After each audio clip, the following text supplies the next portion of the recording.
Hello, everybody. This is the Beef and the Deuce podcast kind of stuff. We're coming at you from YouTube now. Search us on there, and Beef and the Deuce, you'll find us. Also on X Twitter. We're linked up there too. Beef's got that one going. Beef, you've been busy, I understand. Busy. Yeah. It's that dad life gets you, man. Yeah. Gets you every time. No rest for the wicked, huh? No. This is my rest right here. Just on this couch, just chilling. This is your hobby? Yeah. Oh, man. But we're here. We're here. That's it, yeah. We love it. I love doing this, by the way. And I'm glad anybody can listen to us.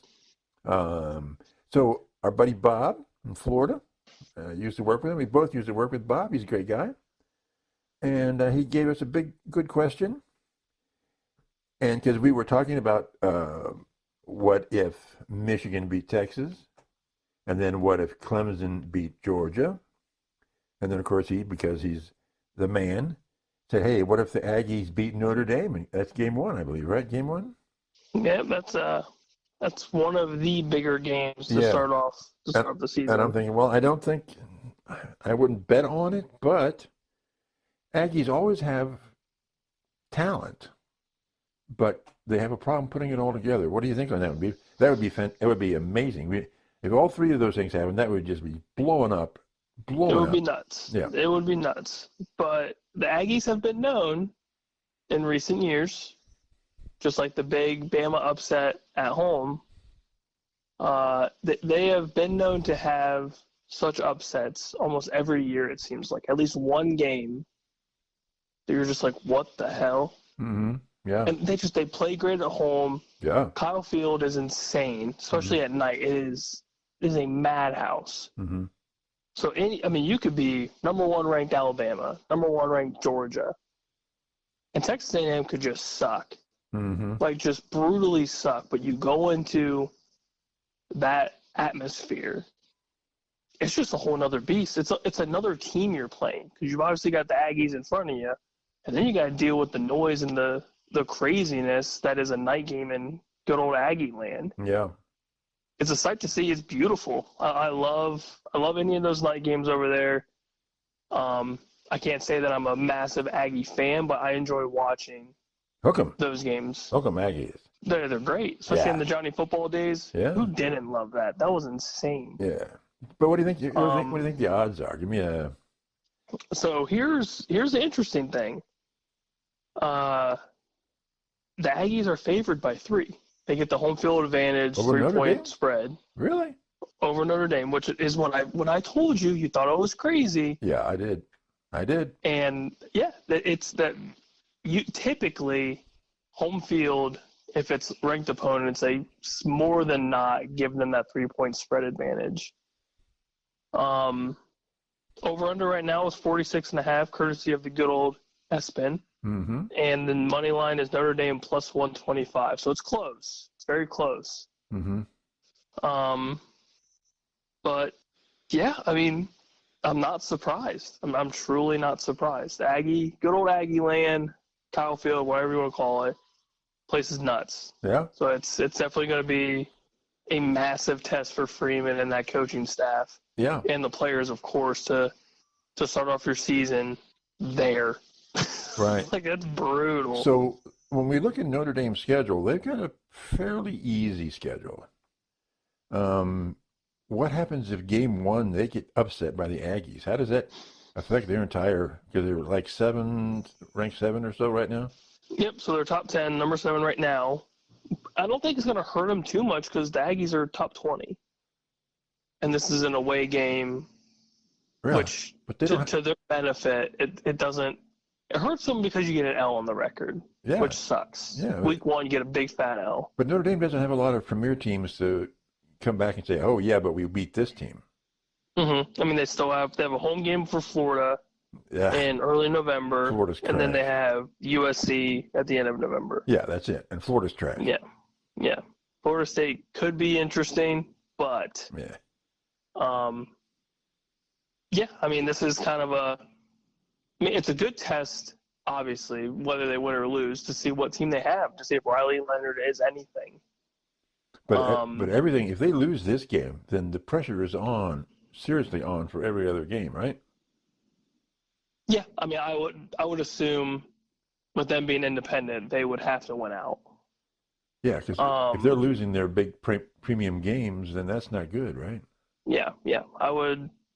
This is obviously, or if it isn't, it should be, but I'm 100% certain it is circled on this.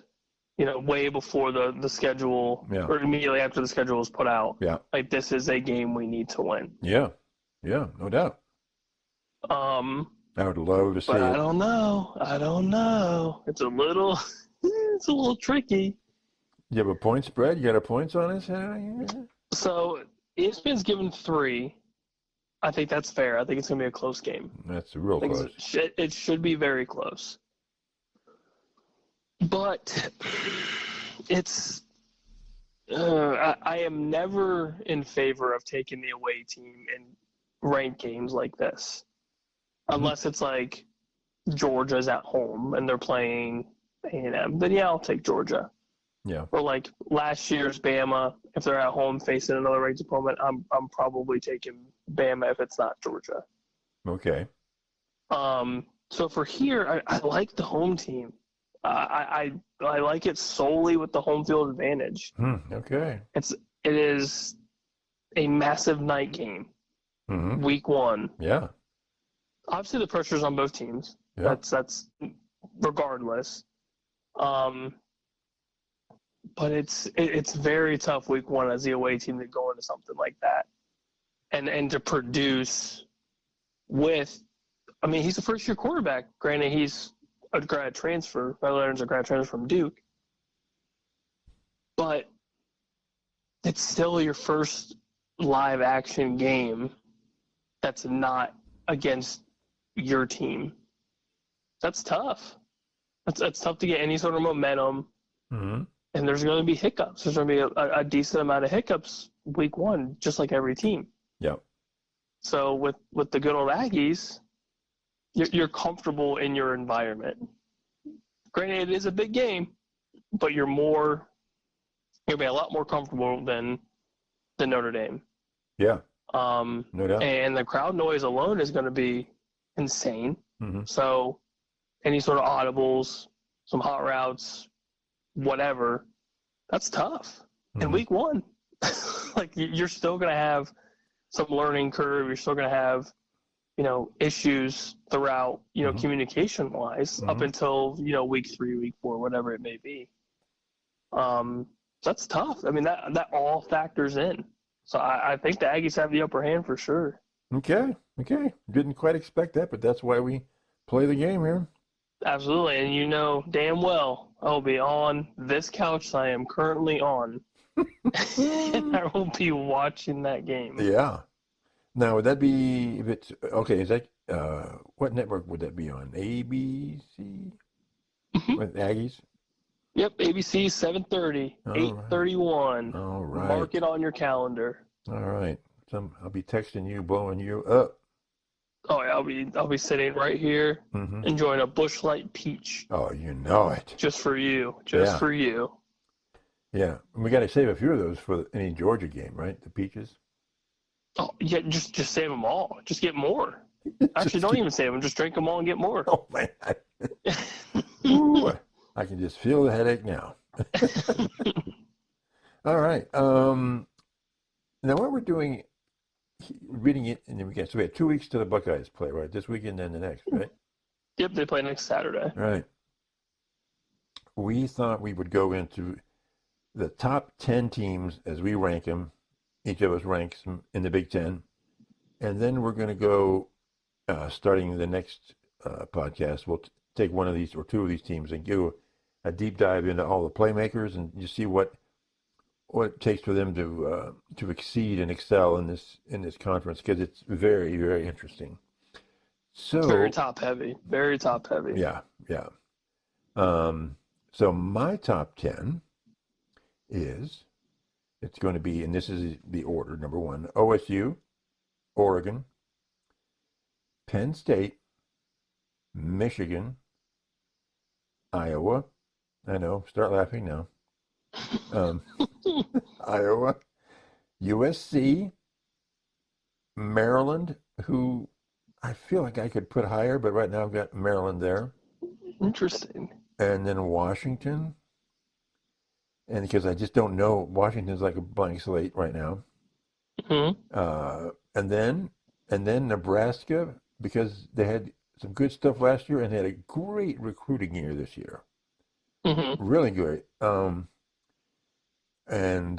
I put it in UCLA or Rutgers, but my first choice for number 10 would be UCLA, and then maybe 11 would be Rutgers. But that's it for my top 10.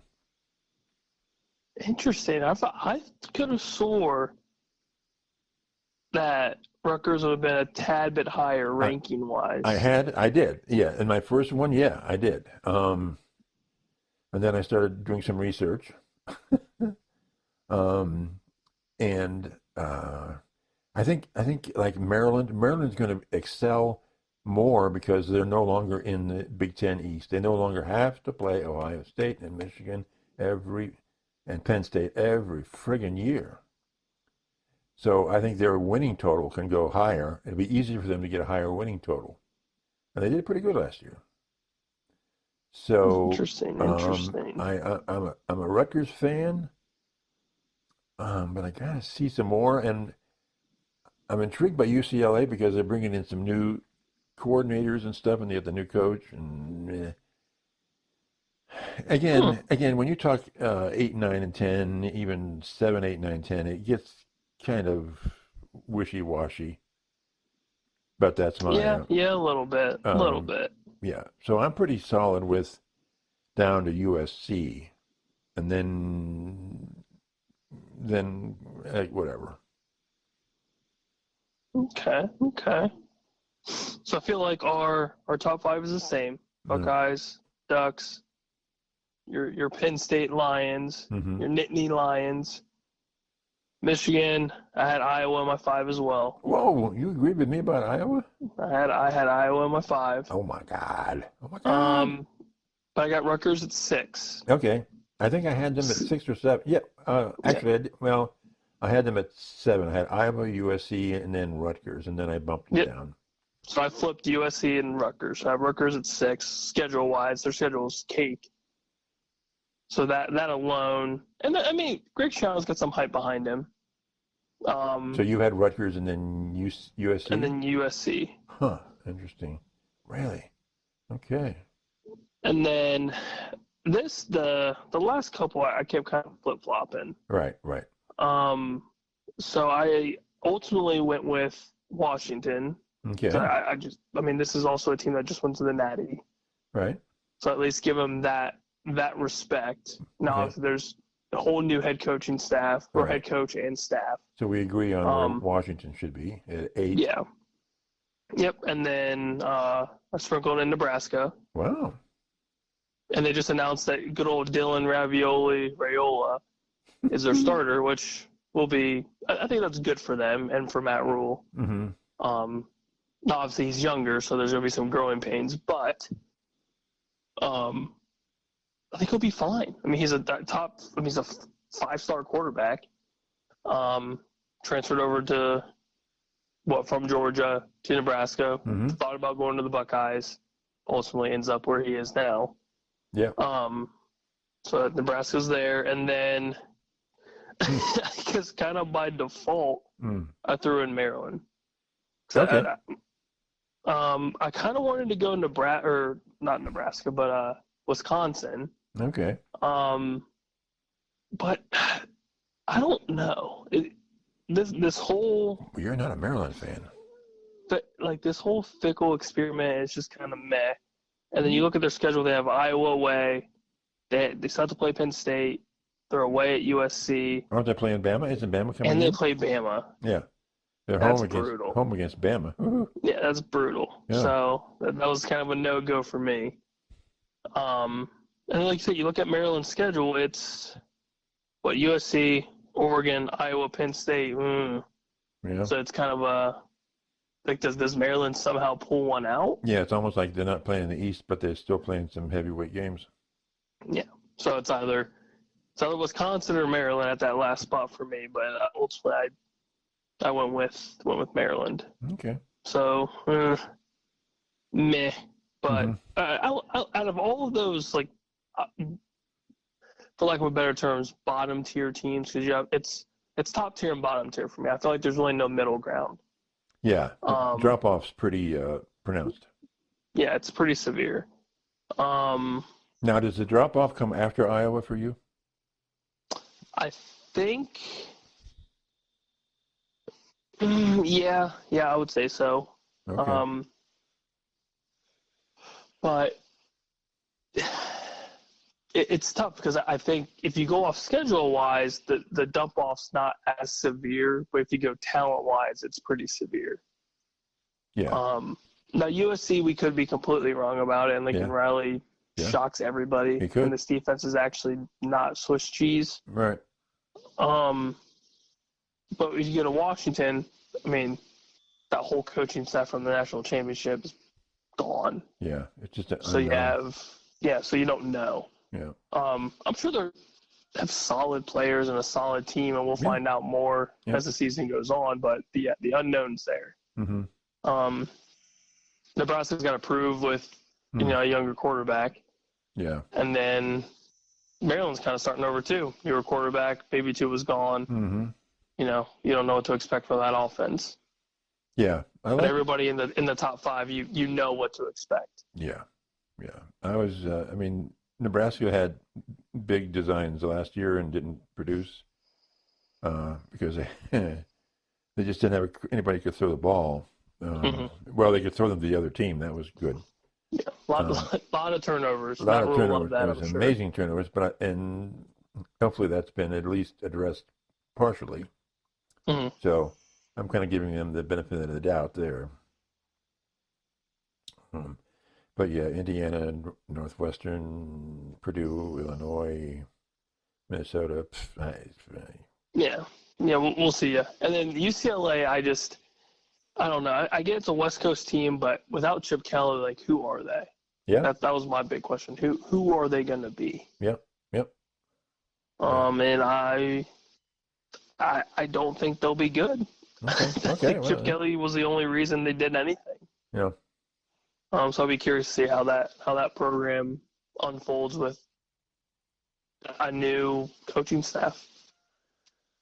Okay, so let's assume, and we've talked about this before, if this is the top 10, we were thinking that the top 4 out of the Big Ten would make the playoffs. So that leaves Iowa. So what are the odds of Iowa bumping up, or anybody bumping up or out Michigan, Penn State, Oregon, and OSU? I don't see anybody bumping out OSU and Oregon. No, I think the top 2 are pretty solidified. Penn State, I would say it's like an 80-20. Like, they should make it. They got an easy schedule. Yeah, but James Franklin being James Franklin. Right. But who knows? He's good at winning. He's good at winning 2 games a season, right? Yeah. And for the most part. For the most part, yeah. So do you think anybody at 9-3 gets in? If Michigan goes 9-3, I think they can sneak in because that schedule is so brutal. Yeah, that's true. But I could see somebody like Iowa with a relatively easier schedule getting in. Like Iowa. Rutgers, easy schedule. They could sneak in somehow, some way. Really? Okay. But outside of that's really it for me. Okay. But you don't really see that happening per se? No, I think it's pretty. Well, I shouldn't say easy. I think it's most likely going to happen. So what if Michigan is 9-3 with a very tough schedule, and Iowa gets a 10-2 with an easy schedule? Who goes?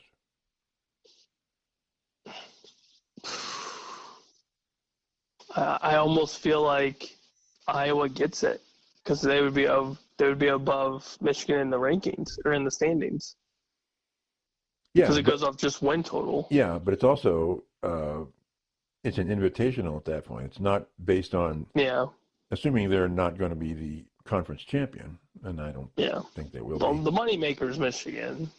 Yeah, but I'm wondering with the cachet of Michigan and the very tough schedule, and let's say there are a lot of close games, I can see the committee picking Michigan over Iowa.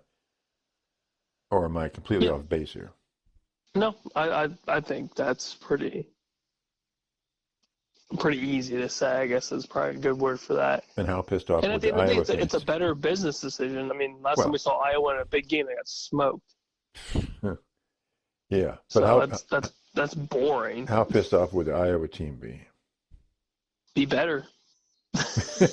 Well, they were win one more game. I don't know. Well, they won 10. If they're 10-2, and Michigan's 9-3. Yeah, well, schedule harder games. Yeah, I mean that's what Michigan's doing, and they're on the verge of looking at 3 or 4 losses, depending. Yeah. Or they could shock the world and let everybody know that just because Harbaugh's gone doesn't mean anything. Mm-hmm. So do you think Ohio State's going to be undefeated? Yes. Okay. I think the toughest game is Oregon. So I would assume that you think Oregon will be 11-1? Mm-hmm. Okay. Penn State, easy schedule.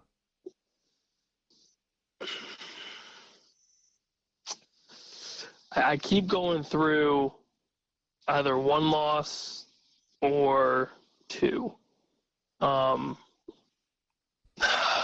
Because I know you hate it, but I keep looking at this West Virginia game. That's a tough start. Okay, all right.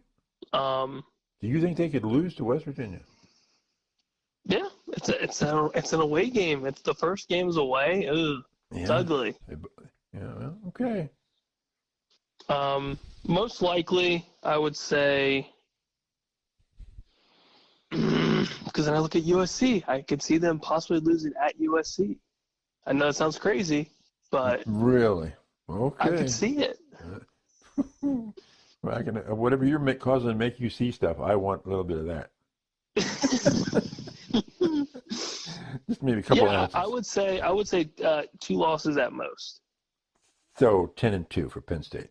Yeah, I would say 2 losses. Yeah. Right. And then Michigan. I'm thinking. Let's see, 2, 3. Yeah, I would say 3. 3 loss. 9-3. Iowa.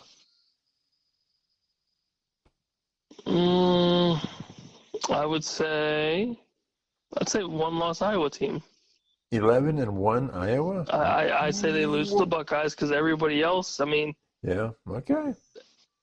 I mean, Iowa State maybe it could be interesting. Yeah. Pretty easy. But outside of that, I mean. Yeah. So let's cap it. Let's cap this at USC then. What do you think their record will be?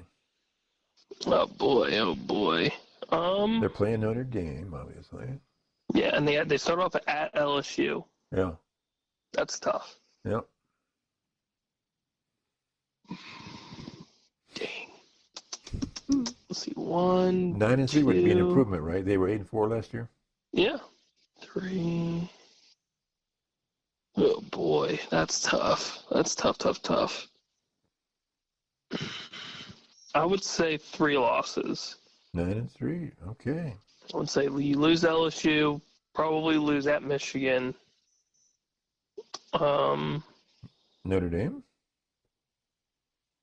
I'm looking at either Penn State or Notre Dame as the other loss. Okay. Or both. I mean, they could lose 4. I just wish I knew a little bit more about the defense. Right. Like, if somebody could just be like, hey, they're going to be better than last year. Yeah, well. Like, okay, cool. I could go off of that. Can they be much worse?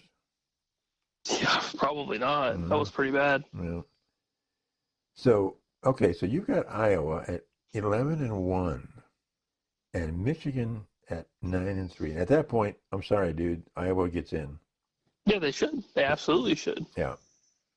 I just look at the schedule. The schedule is just easier. Yeah. I mean, your first 3 games should be first 4 games are easy. Right. And then you go to the shoe, Mm-hmm. probably going to lose that. Mm-hmm. Washington's at home. That's obviously helpful. At Michigan State, Michigan State's trash. They're trash. Northwestern sucks. Yeah. Wisconsin's shown to be bad. Yeah. UCLA is unknown, Right. but probably bad. Mm-hmm. And then Maryland, Nebraska. That's really not much. Okay. So. And if their defense stays in the top 15, 20 in the nation like they usually are, Yeah. Yeah. then yeah, there you go. I'm gonna say Nebraska beats Iowa. Ew. I'm telling on your Hawkeye fans, boy. That's bad. That's bad mojo. I know. By the way, that's Cornhuskers to you. Yeah, whatever. I'm telling everybody. Okay. Yeah, my other podcast, Cornhusker Nation. Gross. Okay. That's interesting. Any upsets? Am I wrong? Is that too far fetched?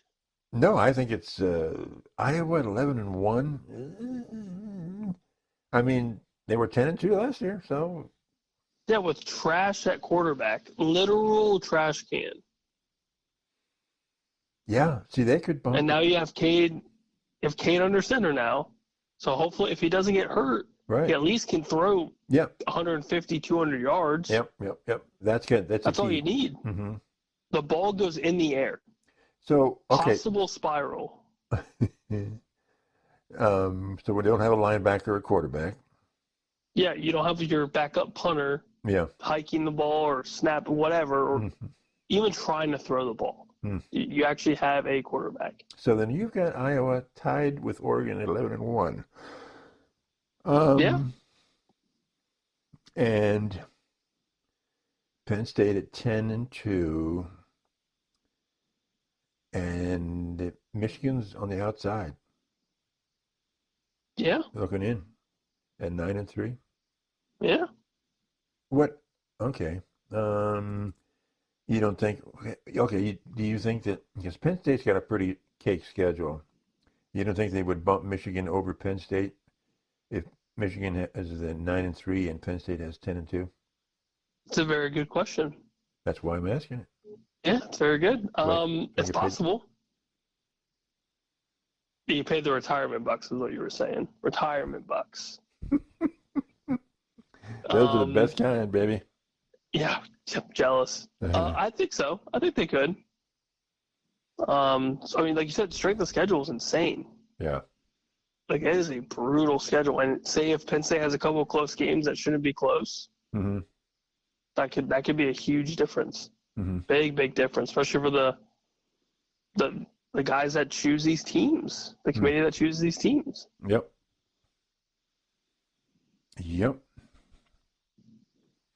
Okay. I know you think I'm crazy, but No, hey, your Hawkeyes could do it. They could truly do it. Yeah, although I think Nebraska will beat the Hawkeyes. You're a traitor now. You need to trade your team flag. Yeah. Take the Hawkeyes down, put up a thing of corn. Yep, big old corn. Okay. Any upsets in the top 5 or 6 teams there? Well, I guess would you consider the Buckeyes beating Oregon an upset? Not really, would you? I mean, they're 1-2 or 2-1, right? I mean, it's sort of. Yeah. I mean, if you consider that an upset, I would say that's probably an upset. Outside of that, Big Ten wise, maybe if You don't see Michigan beating Texas? Come on now. Come on. I don't think so. I don't think so. All right. I know you want me to say yes, but I don't think I can. All right. I don't have a ton of love for Quinn Ewers, but I think he's good enough to go into the big house and get a dub. Okay. And you don't see any chance in HE double toothpicks that Wisconsin beats Alabama? No. That sounds terrible. Even in Madison? No, gosh. Bama should put up 40. Okay. Just run it up. Fickle is just going to wonder why he left Cincy. Well, for the money. Yeah, well, yeah, he definitely got paid. But Yeah. Okay. Anything else with that? And then who are we going to focus on next week then? Or next podcast? Well, we'll just go down the list. Okay. Go down, hit the Buckeyes, hit Oregon, and just go from there. We'll do Oregon and then OSU. Alrighty then. Well, so that's it. Anything else for the college game we got going on here? Let's dive into some fantasy love. Okay, running backs. Okay, so I, of course, in my true form before doing anything, in my amazingly solid brain, try to write down my top. Your expertise, that is auto drafting fantasy football. Yeah, and this is exposing it big time, because at least I could pick in a few more the quarterbacks, right? I could pick up my quarterback, like you said. You said you were pretty good with that. Yeah, that was fine. I was impressed. I could not think of more than 5 running backs on my own, out of my head. Oh, well, I could have thought of Zeke, but he's not going to be a top fantasy, I don't think. No, not even close. And I could think of Chubb, but I don't. He's who knows. He's ouchie pants. Yeah. So I only thought of McCaffrey. Okay. Henry, Baltimore. Okay. Barkley with Philadelphia. Okay. And Taylor with Indianapolis. And then I drew a blank. Okay. And then I looked at we were talking about on the ESPN list, and then I looked on their top 10, and I'm like, oh, okay. So I recognized names, but they just weren't popping into my head. And I'm wondering if this has a more of an indication of how important quarterbacks are versus almost anybody else. Well, at least for this year. This year, there's like 8 quarterbacks fantasy-wise that you want. But I could probably name almost all, not all, but almost all teams' quarterbacks. Yeah. Well, it's because you're retired. You got research. That's right. But not with running backs. I'm like, oh. But then when I look at like, they've got Johnny Gibbs in Detroit. Okay, I didn't think about him. Mm-hmm. ATN with the Jags, forgot about him. Kamara, how could I not forget about him? I bet I did. So what's your top? Never forget about him. Never. And they've got Breece Hall at number 2 with the Jets. Mm-hmm. So what's your top 10? So I feel like number 1 is very simple. It's CMC until he tells you otherwise. Until he retires or something, it is CMC. The workload it's too much to ignore. Mm-hmm. And the dual threat ability with pass catching and obviously elite running through the tackles or outside of tackles, it's second to none. Mm-hmm. My number 2 is Bijan Robinson, who in another keeper league, I just traded for the first pick, and Bijan Robinson is the first pick right there, just waiting for me to snag him. Mm-hmm. So as long as nothing changes between now and next Tuesday, I will have Bijan Robinson on my team. And I will keep him forever. And ESPN had him at number 3. Mm-hmm. So I think he's number 2 for me. Right. Number 3 is Breece Hall. Okay. You just flip. I mean, he did everything with trash cans at quarterback. Yeah. So I can only imagine him doing well with Aaron Rodgers. Hopefully, at least fingers crossed, he's playing. Mm-hmm. I can only imagine him being better. Number 4, I went with Jonathan Taylor. Okay. He's still top tier running back when he's healthy. Yeah. Anthony Richardson being a dual threat quarterback will help. I would assume help the running gaps because the ends have to stay honest. Mm-hmm. If they do any sort of read option spread type offense, they're gonna have to pay attention to both of them. Mm-hmm. And when he's healthy, again, he is a ferocious running back, and he's shown that in the years that he's played and played well and when healthy. He's great. And he has a little bit of pass catching ability too, so that helps in fantasy perspectives. You get the points that way as well. Number 5 for me, I'm going Jahmyr Gibbs, old Okay. Detroit boy. All right. They had him at 6. I had him last year and loved it all. Loved every single part of it. You're a Detroit homie. Yeah. No, he runs between the tackles well. Mm-hmm. He catches the ball out of the backfield. He's got elite speed. Yep. It's crazy. Hit that 1-2 punch with him and David Montgomery is unbelievable. Mm-hmm. But yeah, I think him in the top 5 is fair. Number 6, I went with Isaiah Pacheco. Okay. Kansas City Chiefs. Okay. At least in camp, from what they're saying, he is catching the ball out of the backfield a little bit more. And we got to see him all of last year run the football pretty efficiently. Mm-hmm. And I know ESPN, I think, had him in like 8 to 10 range. Mm-hmm. But I think with that pass catching ability, that's going to rack up a ton more points. And it should. Okay. Especially in that offense. All right. Let's see. Down to, 7? I went Saquon Barkley, which I think is a pretty given. Well, they had him at 5. Should be okay. All right. I had him at 3, and they had him at 5. Okay. Why are you putting him down there at 7? I think Jalen Hurts is going to vulture some of those goal line touchdowns. Oh, yeah? Some rushing attempts more than likely. Think to do the push? Oh yeah, there's no chance they're going to take away the tush push. Mm-hmm. I know Jason Kelsey's not there, and that was kind of the quarterback of the O-line to facilitate said tush push. But Jalen Hurts is a big boy. That is a massive human. Yep. And he's got elite rushing ability as a quarterback, so he's going to get his. So that's going to take a little bit of workload away from Barkley. But overall, I mean, he's gonna produce. As long as he's healthy, he's gonna produce. He can catch the ball out of the backfield. Between the tackles ability is obviously top tier when healthy. Mm-hmm. And Philly's gonna be really damn good. So yeah. That offense is gonna be pretty solid. Who did they just pick up today that made him even better? They just got Jahad Dotson. God. I'm like, cool, great guys. Can they just stop for a minute? Yeah, you're telling me I gotta face them twice a year. Oh, and they got him for nothing. They got him for literally nothing. What, about $2 million or something like that? Yeah, they gave up like a 7th round pick or something stupid. Yeah, like, this is crap. This is absolute crap.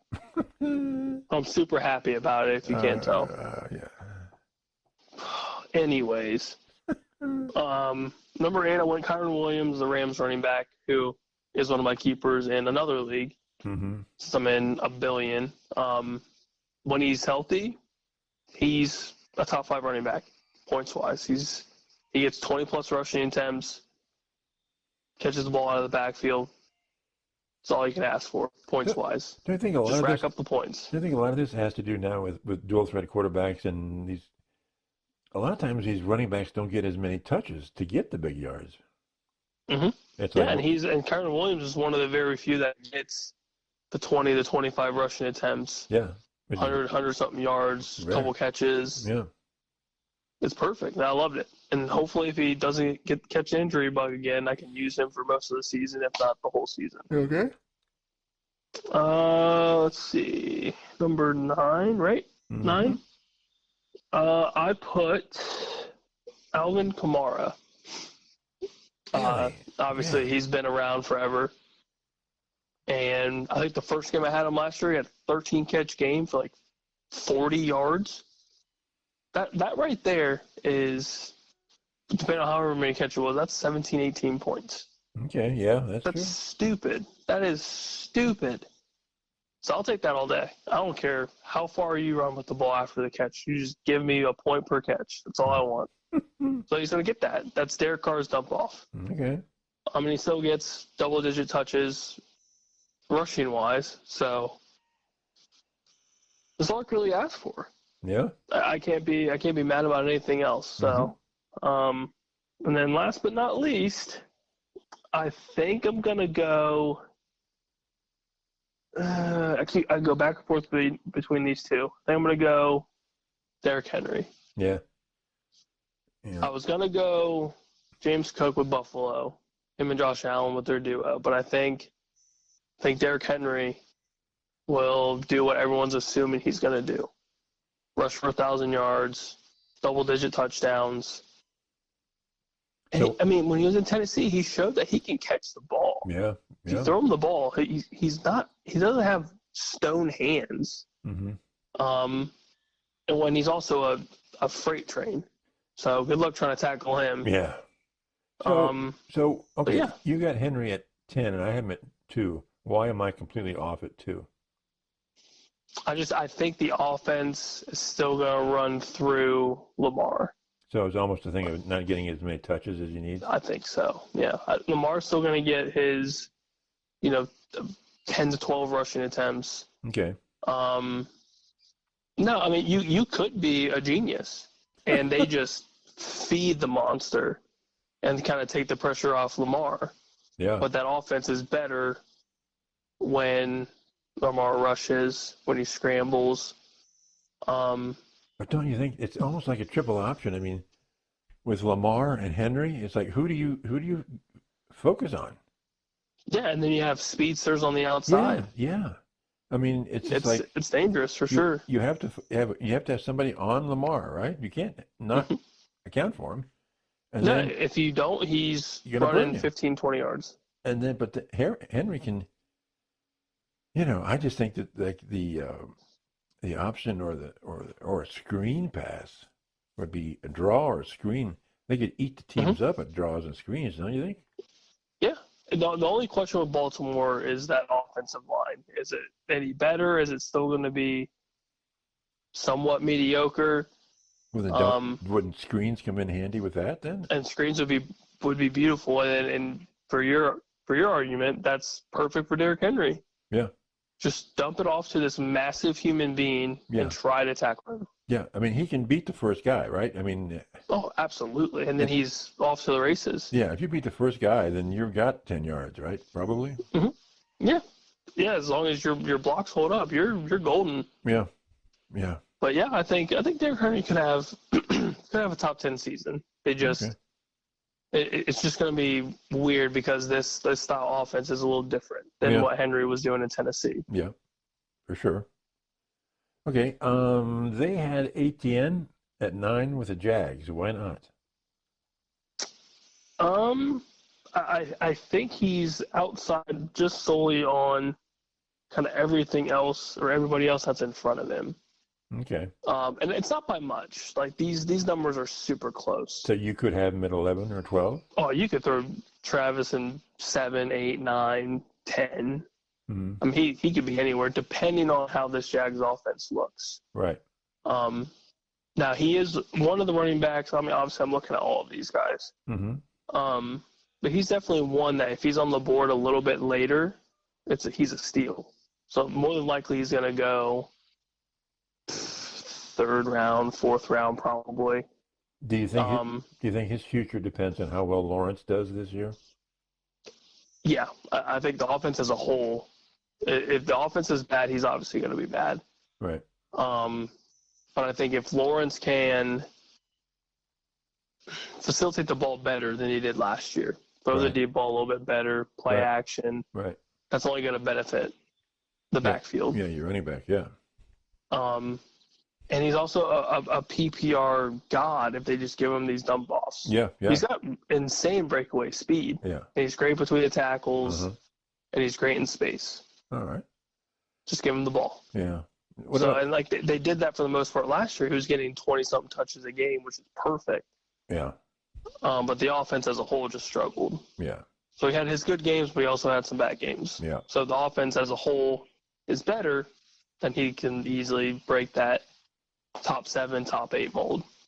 What about Cook with Buffalo? I like him, but I don't like how high he's being drafted. Okay. I think there's a lot better talent, but if he falls, then it's a steal. So they're going to have to obviously run the ball a little bit more with the lack of receiver depth that they have. Okay. So you think they've got him at 12. Do you think that's Too high? That's fair. Okay. That's fair. All right. All right. Well, anything else on that one? Was this more difficult than the quarterback one? No, I wouldn't say so. I think quarterback's a little more difficult just because you have, for I guess the fantasy perspective, you have to take in the effect of dual threat quarterbacks are going to give you more points. Pocket passing quarterbacks, unless they throw for 3+ touchdowns a game, aren't going to get you as many, right? Depending on how frequent that is. But at the same time, let's put it this way. There's top tier running backs. There's 3. You have your CMCs, your Breece Halls, and your Bijan Robinsons. Okay. And everything else is just kind of just middle of the pack. Like there's a possibility that these guys can break out like a Pacheco, Kyron Williams, Jahmyr Gibbs. Like there's a possibility that these guys can go nuclear. Yeah. But it's the guessing game. Right. The top 3 guys, it's almost a given. Like these guys are gonna produce a stupid amount of points. Everything else is just kind of like a guessing game. Like Jahmyr Gibbs should be fine. Kyron Williams, if he's healthy, should be fine. Mm-hmm. But like the Barkleys, you don't know how that offense is going to look with Hurts and Barkley, who's used to a massive workload. When he was in New York, that's all they had. It was just Barkley because Daniel Jones is trash. The wide receivers are trash. And then you go with Travis, with the Jags. Like if their offense is good, he could be top 5. Mm-hmm. If they give him the ball, he could easily produce top 5 points. Yeah. So what do you think, Zeke? Is Zeke going to be their starting running back this year for the Cowboys? It is very possible. That is very possible. And is that sort of is that a positive thing or a negative thing? I would hope positive because he knows the offense. Right. And he knows Dak. Right. Obviously, and if the offensive line holds up, that helps. Right. But he's older. He's banged up. There's a lot of wear and tear on those tires. Does he get if they do a running back by committee, it might be more beneficial for him. But yeah, I mean, does he get 1,000? I think he gets close, but I don't think he breaks it. It just depends on who ultimately takes that starting gig. Yeah. I hope I could see it being a running back committee. Because there's a lot of young talent behind Zeke. Mm-hmm. But Zeke's got the experience. And if they can lean on him for another year, that could be the huge difference for that offense as a whole. Could they make him a third down, short yardage running back and bring him in those situations? Oh, I would hope so. But I would definitely hope so. But like his role wouldn't be first and second down per se? I wouldn't say most of the game. I would say he would switch in or sub in for, maybe a first or second down on a series. But I think overall, as a short yard goal line back, he would be great for it. Now he's trimmed down a little bit. Obviously, he looks a lot better training camp wise from what the reports have said. Yeah. So he looks good. So that helps. So maybe he does have a couple more years. Okay. Which would be awesome. I would love to see Prime Zeke for a couple more years. Yeah, it'd be fun. All right. Anything else? I'm ready to draft. I'm ready for fantasy football. Yes, indeed. Okay. And then, what game do we do, or what podcast episode do we do our points predictions for the Buckeyes? This next one? Yeah, that's the next one. Because it's like they're favored by like 50 points, so it's kind of ridiculous. We'll just say they score 55. Okay. Just smoke the Zips. All right. Well, thanks everybody. Keep checking us out on Twitter X, and we'll see you guys next time. Bye.